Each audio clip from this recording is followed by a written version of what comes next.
Welcome to the Creative Plan Podcast Network. Join us as we share our favorite RPGs, one-shot games, tabletop games, reviews of items, and convention panels, and other exciting things that we run into from time to time. Sit back and enjoy the show.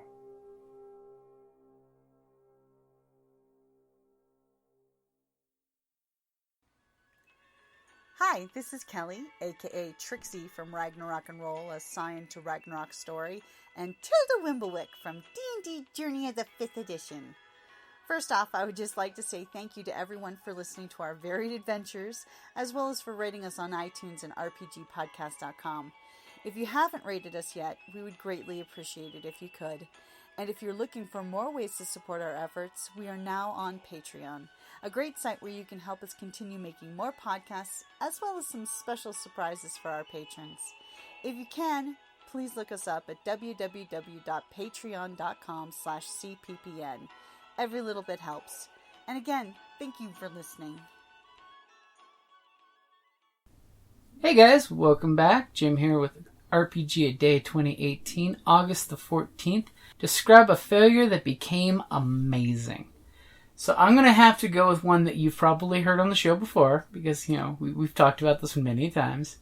But Jocelyn's character, Riona Otuk, was a monk in D&D, a dwarf monk who has a soup ladle as her weapon of choice as her monk. Well, there was this, we were playing Princess of the Apocalypse, series.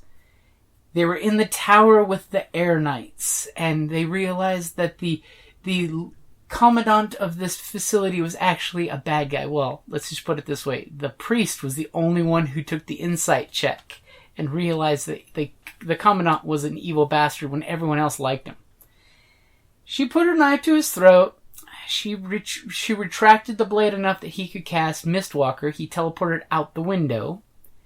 And then proceeded to, his next action as he was falling was to cast, fly on himself. Our amazing Kriv, the Dragonborn sorcerer, Jazz looked over at her with manic flames in his eyes in real life and just said, "Jump out the window!" And she immediately giggled, smiled, turned to me and said, "I jump out the window!" So here you have this dwarf monk flying out this small window, that's big enough for a person to go through, with the night fluttering in the wind outside, and they start grappling. And she, at first she was doing great. She's grappling him. She's holding on.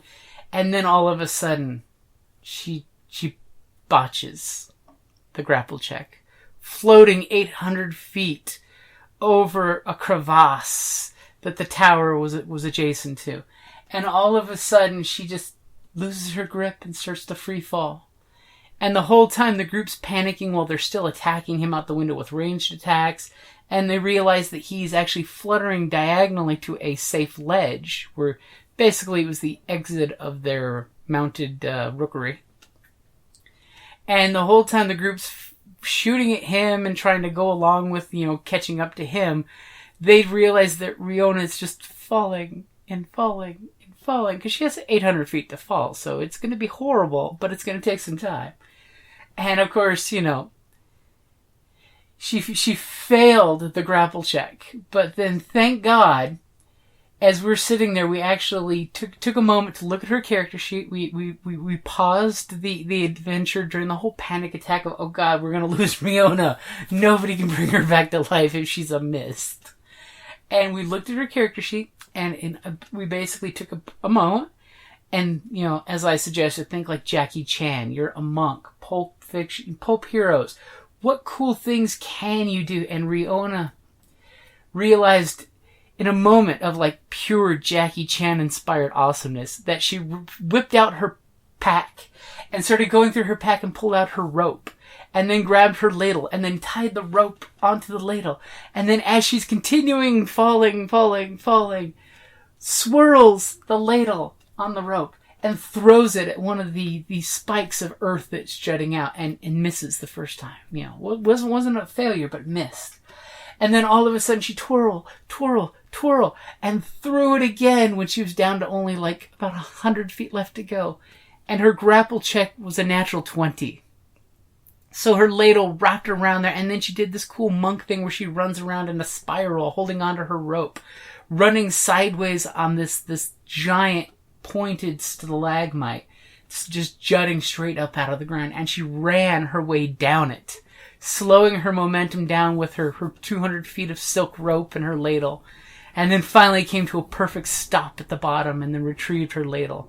So I have to, from a GM's, I have to give that as the most amazing results of a failure, because it just was so beautiful the way it went from the, Riona's gonna die, and the whole time the group didn't know if she lived or not. So of course she then had a horrible climb back up the castle ravine wall to get back to the gaming group. But that was our biggest failure that turned into something absolutely amazing. So I kind of said it yesterday, but don't be afraid to fail forward, because failure happens to everybody in life, and it is part of the hero's journey. If you look at the hero's journey, at one point the hero has to be knocked on his butt. So it's that knock on the butt that helps the hero pick himself up and beat every challenge that's ahead of him. So when you're playing your games, don't be sad when you roll a natural 1, or you roll a despair, or you roll a bunch of failures. Just accept that it happens. Remember, it's not that your character sucks. It's just that in this situation, bad things happened and were weighed against you. You know, poor Riona, she grabbed onto that knife, but it's not often that she flies through the air, so she's a little off by the slamming of the air. So like always, guys, make sure you share the hashtag RPGAday. Put in the comments, let us know what is describe your most amazing failure that became amazing. Because, we all have at least that no heck, there I was, and this happened moment. Because that's what we love with gaming, because you add the dice, you never know when you're going to fail or not. Alrighty, guys, thank you for listening.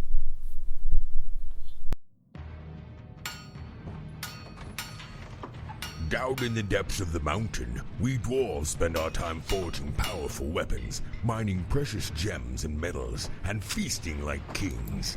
But after a day of digging for the next Arkenstone, this dwarf likes to come home to a package full of loot.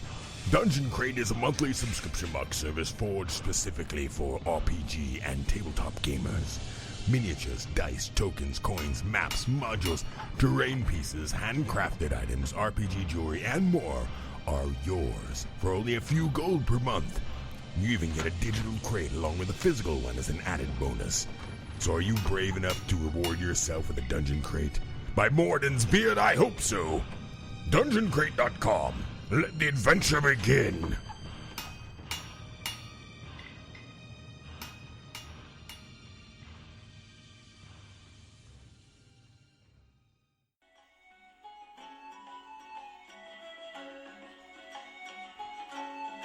Thank you for listening to the Creative Play and Podcast Network.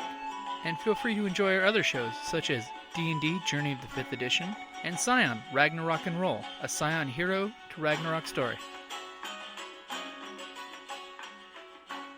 Thank you for listening.